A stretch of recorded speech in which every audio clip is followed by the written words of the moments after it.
There is a healthy and growing body of research on UGC, so there are lots of studies we could talk about. I'd like to focus on two recent and very interesting studies about this topic. This first study was published by Ni Huang and colleagues in 2019 in Management Science. The authors of this study investigate the types of feedback that motivate individuals to provide UGC to companies. They examined the effects of three different types of feedback. First, cooperation, which is the impact of UGC on others. Second, individualistic, which is feedback about the quality of your ideas. And third, competition, which is feedback about how much better your UGC was than that provided by others. They then test these three different types of feedback in two experiments, one in China and one in the US. The results of both studies reveal that the impact of these three different types of feedback depends upon an individual's gender. Among women, cooperation was the strongest motivator, while among men, competition was the strongest motivator for providing UGC. Thus, this study suggests that firms can motivate individuals to generate UGC by giving them feedback about their contributions, and that the type of feedback should be different among men versus women. The second study was published by Cherie Mellomond, Jeff Inman, and Michelle Pham in 2019 in the journal Marketing. Now, there are lots of studies about UGC. However, very few actually examine the ways in which users actually generate content. This study is one of the exceptions.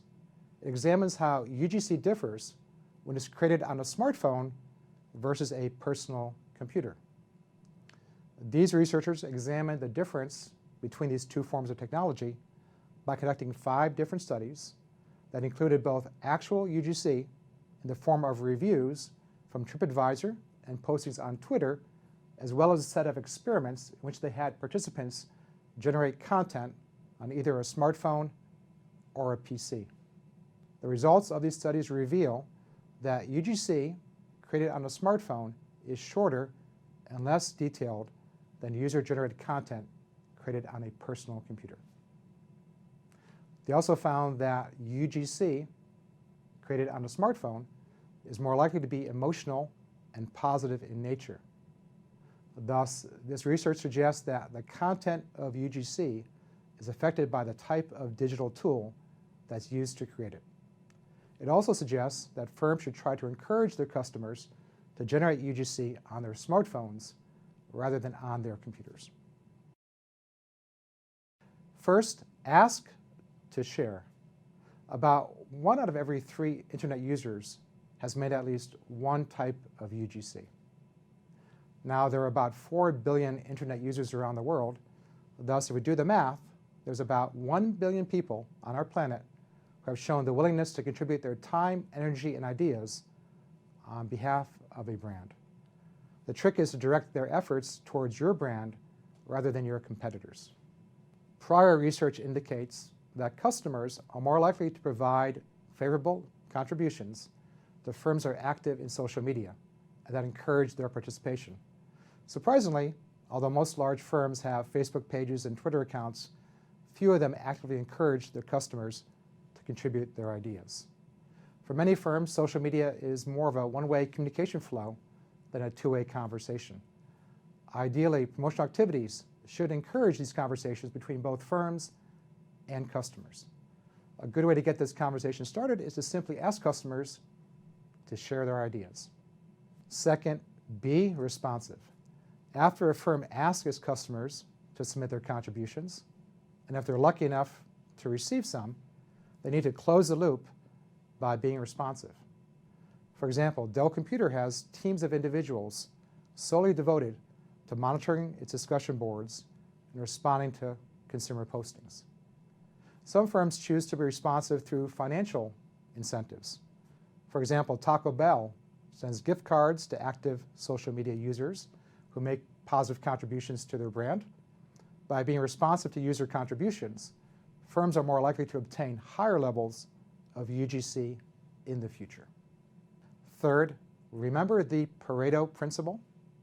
If you had an economics class, you may remember this principle. It comes from the Italian economist Vilfredo Pareto, who found way back in 1896 that 80% of the land in Italy was owned by only 20% of the population. Since this time, this principle has become known as the 80-20 rule and has been found to apply to a large number of different types of phenomena. For example, 80% of the world's income is controlled by about 20% of its population. This principle is also seen in UGC, where about 90% of the content is created by only 10% of its contributors. For example, we all use Wikipedia, but few of us contribute to it. So not all contributors are equal. Some are more influential than others. Firms should keep this principle in mind and seek to identify these influential contributors and reward them for their efforts. Fourth and finally, integrate UGC with traditional promotion. So far, we've discussed UGC as an alternative to traditional promotion activities like advertising on television. Indeed, these two forms of promotion are quite different and often conducted as separate activities, sometimes by separate individuals. However, firms should consider trying to link these two forms of promotion together. For example, Target highlighted its educational initiatives by creating a television ad campaign that featured videos of some of its customers that captured the moment in which their sons and daughters opened up their college admission letters. This advertising campaign was voted as one of the best ads of the year and resulted in substantial attention and goodwill for Target's brand.